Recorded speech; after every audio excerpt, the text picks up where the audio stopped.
Island of the Blue Dolphins by Scott Odell. Chapter 1. I remember the day the Alouette ship came to our island. At first it seemed like a small shell afloat on the sea. Then it grew larger and was a gull with folded wings. At last, in the rising sun, it became what it really was, a red ship with 2 red sails. My brother and I had gone to the head of a canyon that winds down to a little harbor which is called Coral Cove. We had gone to gather roots that grow there in the spring. My brother Rama was only a little boy, half my age, which was 12. He was small for one who had lived so many suns and moons, but quick as a cricket. Also foolish as a cricket when he was excited. For this reason, and because I wanted him to help me gather roots and not go running off, I said nothing about the shell I saw or the gull with folded wings. I went on digging in the brush with my pointed stick as though nothing at all were happening on the sea, even when I knew for sure that the gull was a ship with 2 red sails. But Ramo's eyes missed little in the world. They were black like a lizard's and very large, and like the eyes of a lizard could sometimes look sleepy. This was the time when they saw the most. This was the way they looked now. They were half closed like those of a lizard lying on a rock about to flick out its tongue to catch a fly.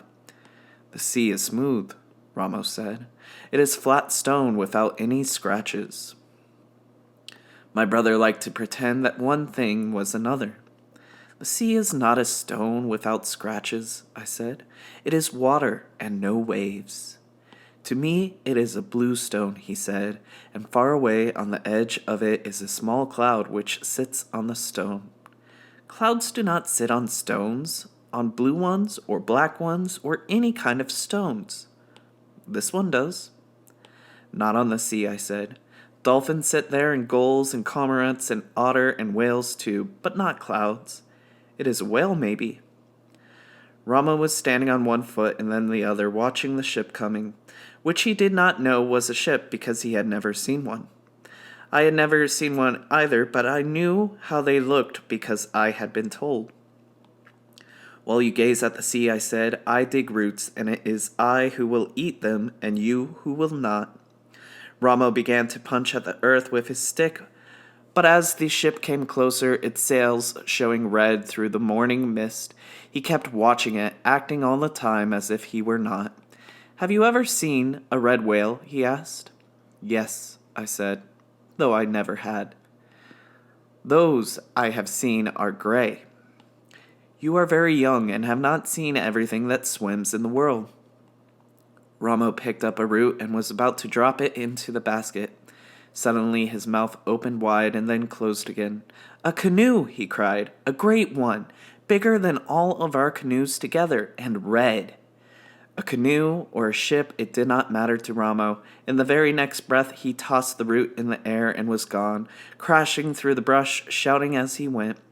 I kept on gathering roots, but my hands trembled as I dug in the earth, for I was more excited than my brother. I knew that it was a ship there on the sea and not a big canoe, and that a ship could mean many things. I wanted to drop the stick and run too, but I went on digging roots because they were needed in the village.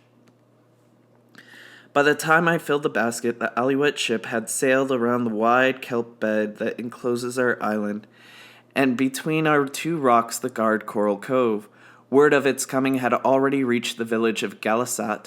Carrying their weapons, our men sped along the trail which winds down to the shore. Our women were gathering at the edge of the mesa. I made my way through the heavy brush and moving swiftly down the ravine until I came to the sea cliffs. There I crouched on my hands and knees. Below me lay the cove. The tide was out and the sun shone on the white sand of the beach. Half the men from our village stood at the water's edge. The rest were concealed among the rocks at the foot of the trail, ready to attack the intruders should they prove unfriendly. As I crouched there in the toyon bushes, trying not to fall over the cliff, trying to keep myself hidden and yet to see and hear what went on below me, a boat left the ship. 6 men with long oars were rowing. Faces were broad, and shining dark hair fell over their eyes. When they came closer, I saw that they had bone ornaments thrust through their noses. Behind them in the boat stood a tall man with a yellow beard. I had never seen a Russian before, but my father had told me about them, and I wondered, seeing the way he stood with his feet set apart and his fists on his hips and looked at the little harbor as though it already belonged to him. If he were one of those men from the north whom our people feared, I was certain of it when the boat slid into the shore and he jumped out, shouting as he did so. His voice echoed against the rock walls of the cove. The words were strange, unlike any I had ever heard. Slowly then he spoke in our tongue. "I come in peace and wish to parley," he said to the men on the shore. None of them answered but my father, who was one of those hidden among the rocks. He came forward down the sloping beach. He thrust his spear into the sand. "I am the chief of Galasat," he said. "My name is Chief Chowig." I was surprised that he gave his real name to a stranger. Everyone in our tribe had two names, the real one which was secret and was seldom used, and one which was common, for if people use your secret name, it becomes worn out and loses its magic. Thus I was known as Wanapali, which means the girl with the long black hair, though my secret name is Karana.